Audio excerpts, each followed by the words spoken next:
प्रणाम कर लीजिए, यही आशीर्वाद आप पीठ में दर्द है तो डॉक्टर बाबा जी इसको क्या करे? ये बाबा जी क्या करे? जैसे किसी को रोग है, किसी को दर्द है, तो डॉक्टर के पास जाए। आशीर्वाद से नहीं ठीक होता।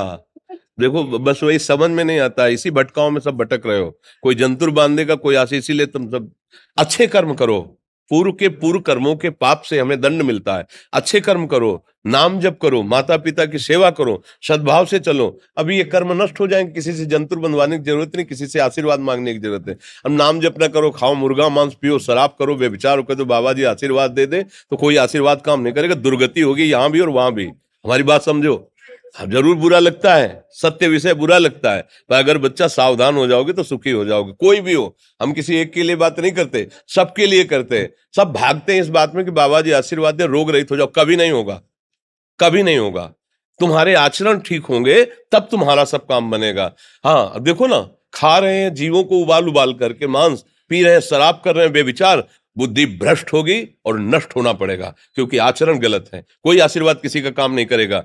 आप अच्छे आचरण करो, माता पिता की सेवा करो, परिवार की सेवा करो, समाज की सेवा करो, नाम जप करो। शरीर में कोई छोटे मोटे कष्ट आवे उनको सह जाओ, आगे चलकर आप देखो कि कैसी उन्नति होती, अच्छा होगा, मंगल होगा। इस ब्रह्म में ना किसी के आशीर्वाद से कुछ हो जाता है। हम आपको पक्की बात बताते हैं कि आज बाबा के यहाँ गए थे यार, पीठ में दर्द कम हो गया। ये तुम्हारा पुण्य लग गया, पुण्य बन गया, तुम्हारा कर्म। तुम आए ना यहाँ, तो जो जो पाग आगे धरे कोटिन यज्ञ समान, साधु दर्शन के लिए भाव से आए तो तुम्हारा वो रोग नष्ट हो गया, तुम्हारे कर्म से नष्ट हुआ। तुम सत्कर्म किए ना, उससे कर नष्ट हुआ। बात समझो बच्चा, आप हमारे घर के हो सब। आशीर्वाद देने से हम कई बार कहा कि अगर तुम सुखी हो जाओ तो हम किसी से न मिले, चुपचाप अपने कमरे में बैठे केवल आशीर्वाद देते रहे सबको। लेकिन नहीं सुखी होगे। सुखी होगे तुम अपने कर्म से। को न काहू के सुख दुख कर दाता, और निज कृत कर्म भोग सुन भ्राता। हे भाई, अपने कर्म का भोग ही आपको भोगना पड़ेगा। कोई भी तुम्हारे कर्म को नहीं मिटा सकता, एकमात्र भगवान। एकमात्र भगवान, मेरी बात मान लेना। उनकी शरण में और नाम जप करो, सब ठीक हो जाएगा।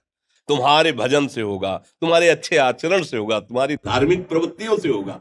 अब ये बात ना समझो तो फिर हम क्या कह सकते हैं? नहीं, हाँ यही तुम्हारा जन्मदिन की सफलता है कि हमारी बात मान लो, राधा राधा रटो, कोई नशा मत करना, अपने माता पिता की सेवा करो, समाज की सेवा करो जितना। और जो कष्ट है वो स्थायी नहीं है।